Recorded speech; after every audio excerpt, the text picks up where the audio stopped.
ఉమ్మడి నెల్లూరు జిల్లా వెంకటగిరి నియోజకవర్గ అభివృద్ధి కోసం కూటమి ఎమ్మెల్యే అభ్యర్థి కురుకొండ రామకృష్ణ ప్రత్యేక మేనిఫెస్టో విడుదల చేశారు.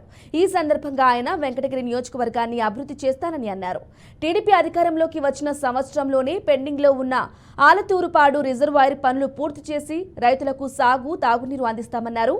అసంపూర్తిగా ఆగిపోయిన సోమశిల కండలేరు కెనాల్ పనులు పూర్తి చేస్తామన్నారు. వెంకటగిరి పట్టణ ప్రజలు దాహార్తి తీర్చేందుకు 2వ సమ్మర్ స్టోరేజ్ ట్యాంక్ ను ఏర్పాటు చేస్తామని తెలిపారు.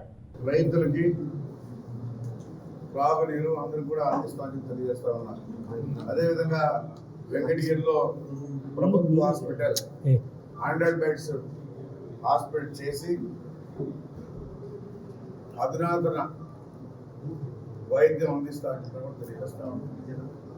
అదేవిధంగా చేనేతలకు 200 యూనిట్లు కరెంటు ఉచితం, సంవత్సరానికి 24,000 వాళ్ళ ఖాతాలో పడే విధంగా, అదేవిధంగా వెంకటగిరి గూడూరు రోడ్డు, సైదాపురం డ్యాగపూర్ రోడ్డు పూర్తి చేస్తాం.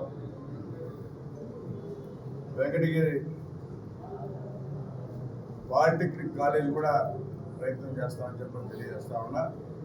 అదేవిధంగా మహిళలకి ఇక్కడి నుంచి నెల్లూరుకు తిరుపతికి ఎత్తుకోకుండా పోస్ట్ హాస్పిటల్లో కూడా మూతపడిన ఆయన తెరిపించి సేవలు అందించడానికి ప్రయత్నం చేస్తామని తెలియజేస్తా ఉన్నాం. అదేవిధంగా ఎంప్లాయ్మెంట్, యూత్కి ఎంప్లాయ్మెంట్ కూడా స్కిల్ డెవలప్మెంట్ ఇచ్చి ఎంప్లాయ్మెంట్ కూడా ఇక్కడే స్మాల్ స్కేల్ ఇండస్ట్రీస్లో తెచ్చి మరి ఎంప్లాయ్మెంట్ కూడా ఏర్పాటు చేస్తామని తెలియజేస్తాం. అందమైనటువంటి కండలేరు స్వర్గీయ ఎన్టీ రామారావు ఆయన ఏ విధంగా చూశాడో, ఎప్పుడు చూశాడో అక్కడ కండలేరు నిర్మించడం చాలా ఈరోజు చాలా అందరి ప్రజల్ని కాపాడుతుండేది కండలేరు నీళ్ళే. ఇక్కడ ఈ ప్రాంతం కానీ, గూడూరు కానీ, సూలూరుపేట కానీ, చెన్నై కానీ త్రాగునీరు, సాగునీరు అన్ని విధాల ఉపయోగపడతా ఉంది కండలేరు. కండలేరులో 68 టీఎంసీ నిలబెట్టే అవకాశం ఉంది. అయితే 58-60 టీఎంసీలు నా టైంలో కూడా నిలబెట్టాం. మరి వర్షాలు లేనప్పుడు కూడా ఆ నీళ్లు ఇచ్చి రైతులను ఆదుకున్నాం, సాగునీరు ఇచ్చాం, తాగునీరు ఇచ్చాం.